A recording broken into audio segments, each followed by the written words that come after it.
Get ready, folks, because we are diving deep into some seriously fascinating ideas about education and childhood. From Jean-Jacques Rousseau, no less. Exactly. We're talking about his book, Emile. It's a philosophical novel. Right. It's basically a blueprint for raising a boy named Emile. In a way that prioritizes experience, nature, and individual development. Huge concepts. Yeah.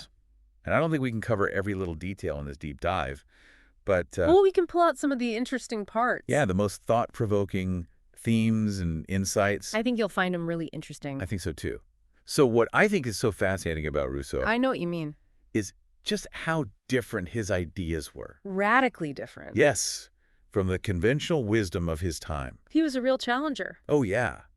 He didn't just critique the existing educational systems. He kind of threw the whole playbook out the window. He really did. Yeah, and he said basically, let's rethink this from the ground up. Okay, so let's unpack that critique a little bit. Yeah. He wasn't a fan of traditional teaching methods, was he? Not at all. No. He really felt that traditional education stifled a child's natural development. Yeah. You know, instead of letting a child's curiosity and natural inclinations guide their learning, traditional methods tried to force-feed knowledge. And, like, mold them. Yeah, mold them into a predetermined shape. I remember that powerful line from Emile where he says, Oh, yeah.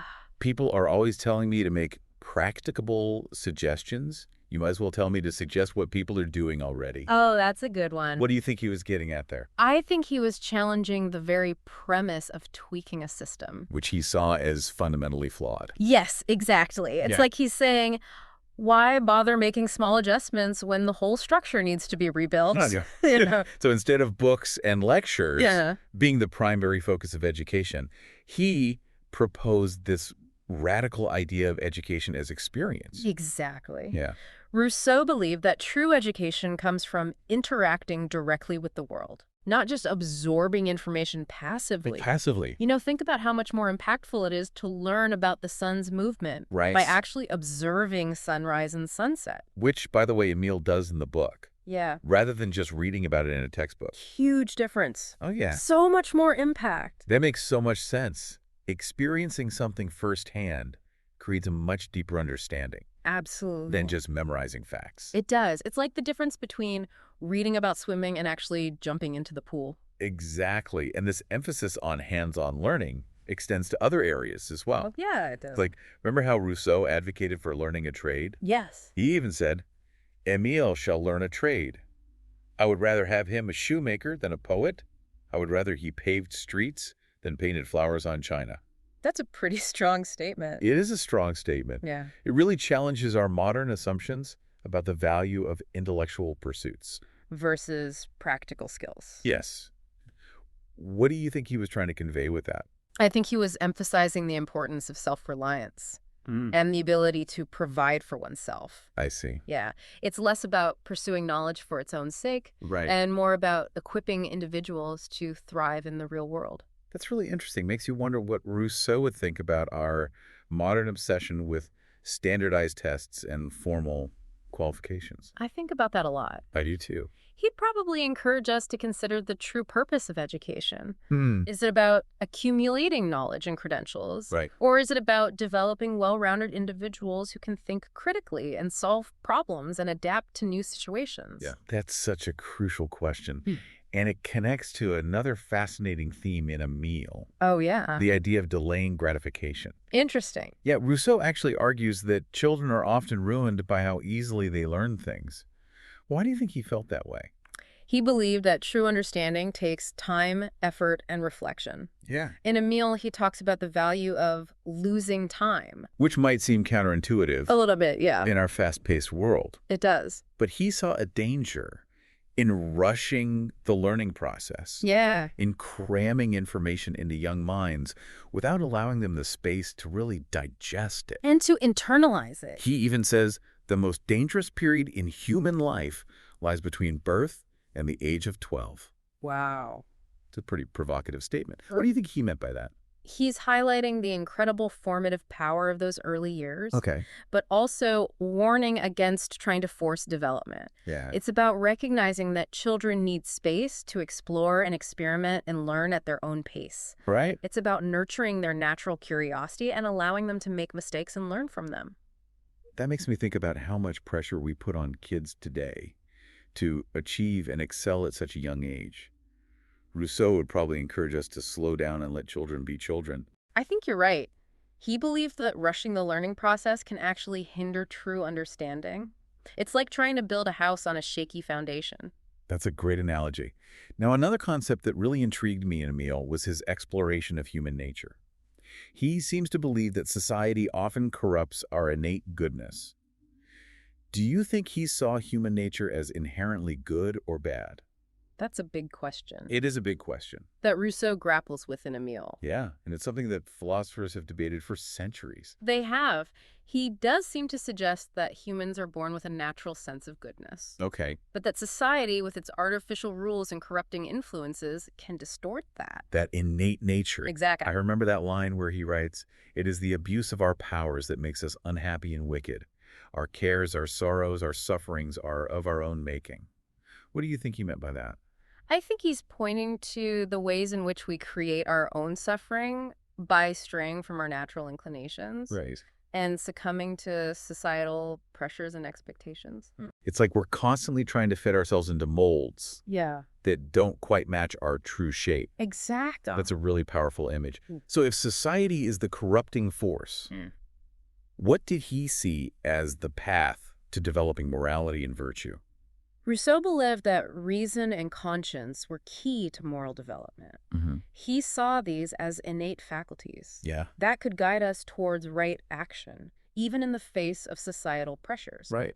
However, he also acknowledged the role of upbringing and experience in shaping our moral compass. It's a complex interplay between our inherent nature and the influences that surround us. It is. That makes sense. He wasn't advocating for a complete rejection of society. He was simply urging us to be mindful of its potential to distort our innate goodness Yeah.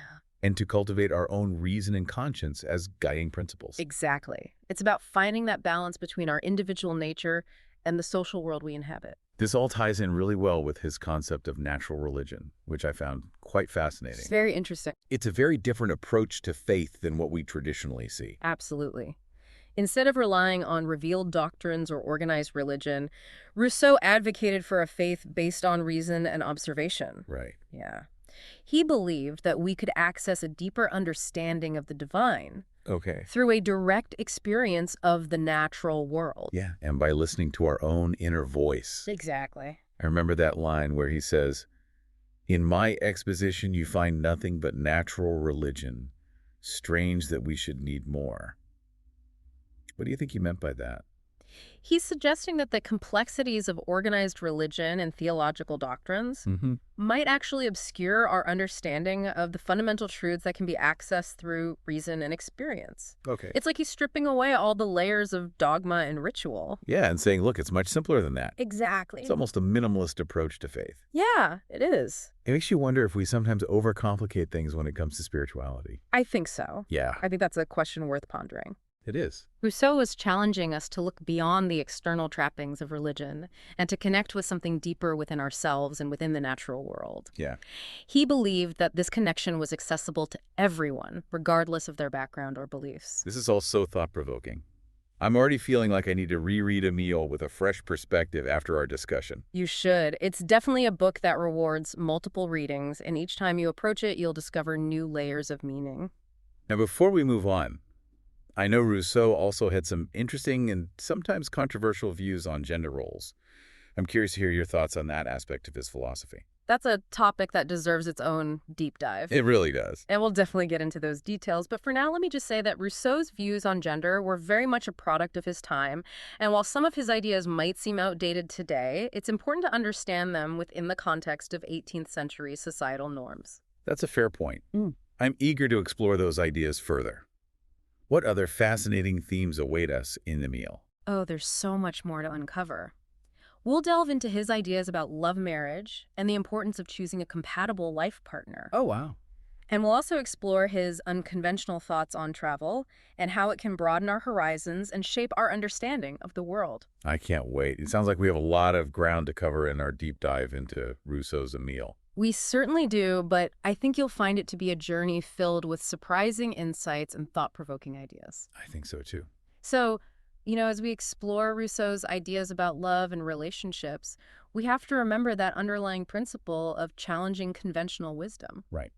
He wasn't afraid to question societal norms, and his views on marriage were no exception. Yeah, that's so true. He seems to have approached pretty much every topic with a healthy dose of skepticism He did. and a willingness to think differently. So how did that unconventional thinking manifest in his ideas about love and relationships? Well, he wasn't just talking about finding a compatible partner. Right, which was already a somewhat radical idea at the Yeah. time.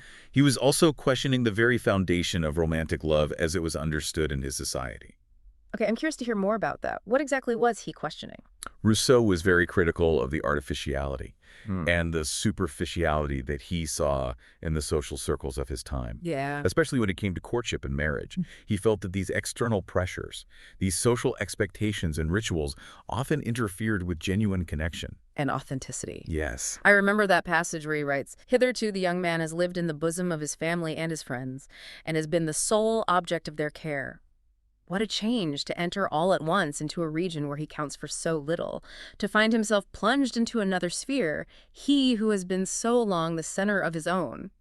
It's like he's warning us about the dangers of losing ourselves in the pursuit of social approval. That's it. He's essentially saying, don't let the expectations of others dictate your choices in love and relationships. Stay true to yourself and seek out a connection that is genuine and fulfilling. That's such a powerful message, and it feels so relevant today. Even centuries after Rousseau wrote those words, I think we often get caught up in trying to meet those external expectations, We do. whether it's in our careers or relationships or even just our day-to-day lives. Rousseau would probably encourage us to step back and ask ourselves, what truly brings me joy and fulfillment? Am I living a life that is authentic to myself, or am I trying to fit into someone else's mold? Absolutely. Those are excellent questions, and they get to the heart of Rousseau's philosophy. Right, He was all about aligning ourselves with our natural inclinations, right. not with artificial social constructs. And this applies not only to individuals, but also to our understanding of the differences between men and women. Yeah, that's a great point. We touched on this earlier with his views on education, but it seems like this idea of inherent differences between the sexes extends to his understanding of relationships as well. It really does. Absolutely. And while some of his specific views on gender roles might seem outdated today, it's important to remember that he was writing in the 18th century, a Right. time when societal norms were very different from what we're accustomed to today. He saw these differences not as a hierarchy, but as a natural division of roles, each with its own value and importance. Right. He even writes, the stronger party seems to be master, but is as a matter of fact dependent on the weaker, and that not by any foolish custom of gallantry, nor yet by the magnanimity of the protector, but by an inexorable law of nature. So he's acknowledging the power dynamics He is. that exist between men and women, but he's not necessarily endorsing them. He's simply observing them as a natural phenomenon. A keen observer of human nature. Yes, as we've seen throughout Emile. Right. And he wasn't afraid to tackle complex and sometimes controversial topics. Wasn't. And, this exploration of gender roles and the dynamics between men and women leads us to one of the most fascinating and often debated aspects of Emile, his portrayal of Sophie. Oh, yes. Emile's ideal wife. Yes. Yes, Sophie, I've been eager to delve into that. Good. She's a somewhat mysterious figure. She is. We know she's virtuous and beautiful and perfectly suited to Emile, but I'm curious to learn more about her character and what she represents in Rousseau's philosophy. Well, get ready for a deep dive into Sophie's world, because she embodies Rousseau's vision of the ideal woman both in her character and in her role within the relationship. But before we get into the specifics, let's take a step back and consider the broader context. Okay. Remember, Rousseau was writing in the 18th century, Of course. a time when societal norms were very different from what we're accustomed to today. Right. It's crucial to keep that historical context in mind. I can only imagine how different the expectations for women were back then. They were vastly different. Women were largely confined to the domestic sphere, their lives revolving around marriage, motherhood, and managing the household. Their education was often limited to what was deemed necessary for those roles. Like sewing and cooking. Exactly, sewing, Okay. cooking etiquette. So it sounds like Sophie's character would have been shaped by those societal expectations. Yes. But I'm guessing Rousseau also infused her with some of his own philosophical ideals. Absolutely. While Sophie is a product of her time, she also embodies Rousseau's vision of feminine virtue, grace, and Yeah. intelligence. Yeah, he portrays her as modest, gentle, and devoted to her husband and family. Right. Skilled in the domestic arts, but she's also capable of intellectual engagement and moral reasoning. It's interesting how he seems to be balancing those traditional expectations with a recognition of women's inherent capabilities. He does. He writes, "The Most High has endowed man with boundless passions, together with a law to guide them, so that man may be alike free and self-controlled. Though swayed by these passions, man is endowed with reason by which to control them. Woman is also endowed with boundless passions. God has given her modesty to restrain them. Moreover, he has given to both a present reward for the right use of their powers in the delight which springs from that right use of them." He acknowledges those boundless passions in women, but then suggests that modesty is their guiding principle. It seems a bit contradictory, doesn't it? It does, and that's one of the points of contention that often arises when discussing Rousseau's views on women. Some argue that he's simply reinforcing traditional gender roles, while others see a more nuanced perspective. Right. I'm leaning towards the nuanced perspective. Okay. I think he's trying to grapple with the complexities of gender and the societal expectations of his time, while also advocating for a more balanced view of women's capabilities. I think that's a fair assessment. Yeah, Remember, he's writing within a specific cultural context, right. but he's also challenging some of the assumptions of that context. Right. For example, he emphasizes the importance of educating girls, not just in domestic skills, but also in moral reasoning and critical thinking. He even suggests that girls should be allowed to engage in physical activities and outdoor play, which was quite unconventional for the time. That's true. He writes, "In this way, heart and body are alike destroyed." So he seems to be recognizing that confining girls to the domestic sphere can have negative consequences for their physical and mental well-being. Right. But I'm still curious about how he reconciles those progressive ideas with this emphasis on modesty and restraint.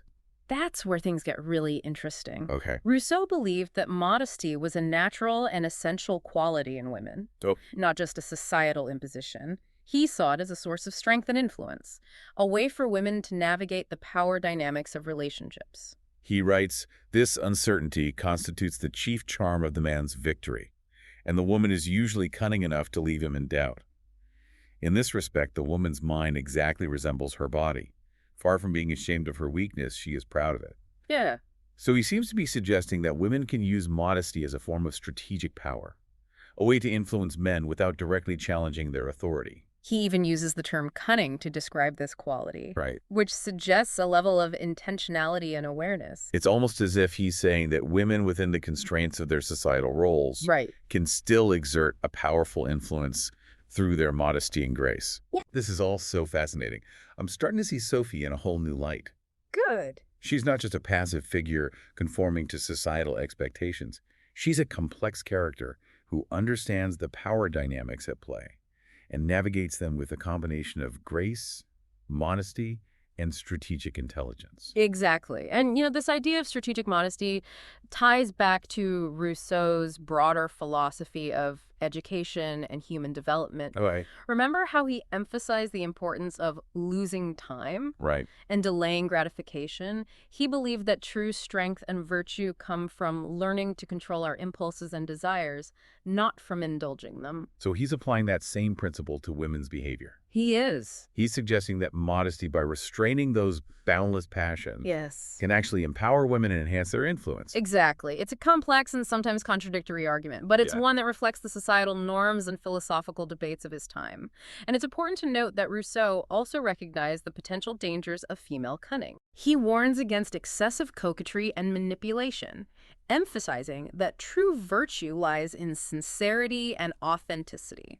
So it's about finding that balance between strategic modesty and genuine virtue. It is. It seems like he's walking a fine line, trying to acknowledge women's power and influence within a societal framework that often limited their choices and opportunities. And that's precisely what makes Rousseau's portrayal of Sophie so intriguing. Okay. She's a product of her time, but she also embodies his vision of feminine strength, intelligence, and grace. Right. And through her relationship with Emile, he explores the complexities of love marriage and the dynamics between men and women in a way that continues to spark debate and discussion even centuries later. Wow, this has been such an insightful exploration. I'm really starting to appreciate the depth and complexity of Rousseau's thinking. Good. And I know we've touched on a lot of different themes, but there's one area I'm particularly eager to explore his ideas about travel and its role in education. Ah, yes. Travel is a fascinating thread that runs through Emile, and it ties in beautifully with his overall philosophy of learning through experience. Exactly. I'm curious to hear how he viewed travel as a means of shaping a well-rounded individual. Well, for Rousseau, travel wasn't just about seeing new places or having exciting adventures. It was about using those experiences as opportunities for deep observation Hmm. and critical reflection. So it wasn't simply about sightseeing and collecting souvenirs. Right. It was about actively engaging with the world, observing different cultures and customs, and reflecting on those experiences to gain a deeper understanding of oneself and humanity. Exactly. Even cautions against hasty travel, saying, to acquire knowledge, it is not enough to travel hastily through a country. Observation demands eyes and the power of directing them towards the object we desire to know. He's emphasizing the need for a deliberate and thoughtful approach to exploration. Yes. I can see how that connects to his overall philosophy. Yeah. He wouldn't want us to just passively absorb information. Right. He'd want us to actively engage with the world, to ask questions, to challenge our assumptions, and to truly grapple with what we're seeing and experiencing. Absolutely. He believed that travel could broaden our perspectives, challenge our assumptions, and ultimately help us better understand ourselves and our place in the world. Right, But he also recognized that it's not a guaranteed path to enlightenment. right. He criticizes those who learn no more from their travels than from their books, simply because they lack the ability or the willingness to engage in critical reflection. He's basically drawing a distinction between passive sightseeing Hmm. and active engagement.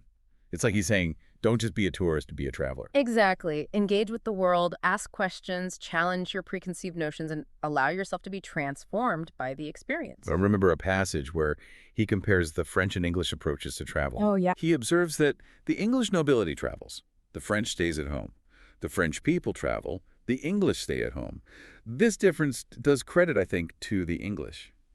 What do you think he was getting at with that comparison? He noticed that the English often traveled with a sense of curiosity and a desire to broaden their horizons, while the French tended to travel for more self-serving purposes. Often seeking pleasure or status. Yes. He even suggests that the English, despite their national prejudices, learn more from their travels because they're less concerned with self-promotion and more open to new experiences. Exactly. He admires their willingness to immerse themselves in different cultures, to learn new languages, to try new foods, rather than trying to impose their own customs and expectations on the places they visit. It's a great reminder that true learning requires humility and a willingness to step outside of our comfort zones. And it also highlights the importance of traveling with an open mind, ready to embrace the unknown and challenge our preconceived notions. Well said. And this discussion of travel ties back to one of Rousseau's core beliefs, the importance of understanding our place in the natural order. Yeah. He felt that by observing the world around us, by seeing how different societies function and how people interact with their environment, we could gain a deeper appreciation for the interconnectedness of all things. It's like he's saying, travel is not just about seeing new places, it's about understanding our place within the grand tapestry of life. Yeah, it's a beautiful and profound perspective. It is. And it brings us full circle to his emphasis on nature as the ultimate guide and teacher. Exactly. He believed that by immersing ourselves in the natural world, by observing its rhythms and patterns, we could gain invaluable insights into ourselves and the principles that govern human existence. Yes, So travel, in a sense, is an extension of that philosophy. it is. It's about expanding our understanding of the natural world, not just in a scientific sense, but in a more holistic and experiential way. Exactly. And I think that's a powerful message for us today as we grapple with global challenges and search for meaning in an increasingly complex world. Yeah. Rousseau's call for mindful travel, for engaging with the world in a way that fosters understanding, empathy, and a sense of interconnectedness is more relevant than ever. It's a beautiful reminder that travel can be so much more than just a leisure activity. It can be a transformative experience that shapes our perspectives, challenges our assumptions, and ultimately helps us grow as individuals. Well said. And with that, I think we've come to the end of our exploration of Rousseau's ideas about travel. Okay. Now, there's one final and crucial aspect of Emile that I think we need to address before we wrap up our deep dive. His thoughts on the role of reason and conscience in shaping a virtuous individual. That's a great point. We've touched on these concepts throughout our discussion, but it's worth delving into them more deeply, especially since they're so central to Rousseau's overall philosophy. They are. So let's shift our focus now and explore how Rousseau saw reason and conscience as the foundations of moral development. Okay, so we've been talking about how Rousseau championed experience and observation as ways of learning. But I'm curious about how he viewed the development of morality and virtue. Yeah. Where do reason and conscience fit into all of this? That's a big one. That's a crucial question because for Rousseau, reason and conscience weren't just these like abstract concepts. They Wow. were the foundations of moral development. Yeah. He saw them as essential tools for navigating life's complexities and for making choices that lead to true happiness and fulfillment. It seems like he believed that these were like inherent qualities within us, Yes. not something imposed from the outside. You're exactly right. Yeah. He saw reason and conscience as innate faculties Yeah. present in every human being from birth. Okay. But he also recognized that they need to be cultivated. Right. They need to be nurtured throughout life, much like a gardener tends to a delicate plant. So it's not enough to just have these faculties. Yeah. We need to actively develop them Yes, we need to strengthen them. and strengthen them. Exactly. And this is where education comes into play. Okay. Rousseau believed that a proper education should not only impart knowledge, but also foster the development of reason and conscience. Right. It's about teaching individuals to think critically, to question assumptions, and to discern right from wrong. I can see how this connects to his emphasis on experiential learning. Yeah. It's not just about accumulating facts. No. It's about developing that ability to reason through complex situations Right. and to make ethical choices based on a strong moral compass. Exactly. For Rousseau, moral development wasn't about memorizing rules or blindly following authority. Right. It was about cultivating the ability to think for yourself, Yeah. to make judgments based on reason and evidence, Right. and to act in accordance with your conscience. That's so powerful.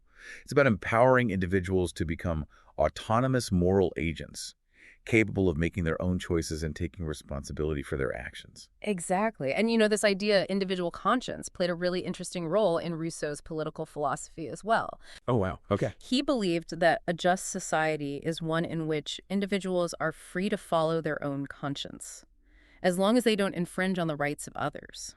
I can see how that would have been a pretty radical idea at the time, It was. especially considering the political structures of the 18th century. But it also feels so relevant to our modern debates about individual liberty and the role of government. Oh, it is.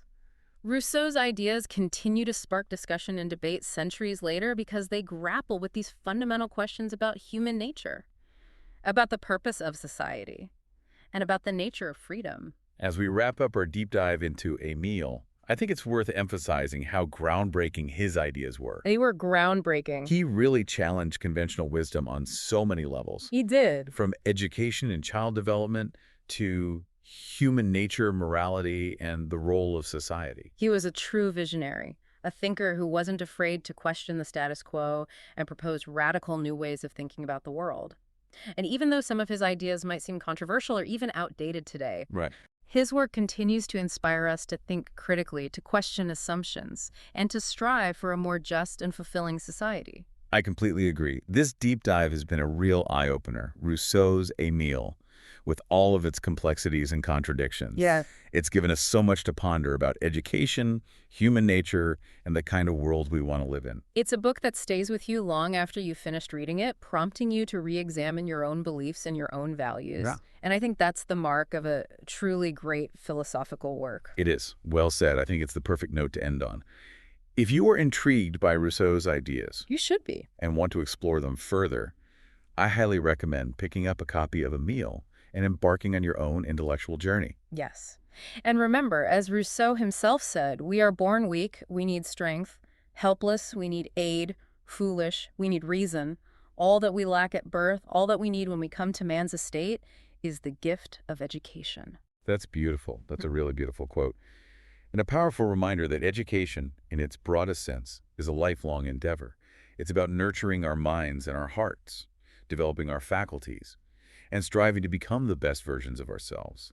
And Rousseau, with all his brilliance and complexity, has really given us a roadmap for that journey. Until next time, keep exploring. Keep questioning and keep those minds engaged. And as always, we'll be here to guide you through those fascinating and thought-provoking deep dives.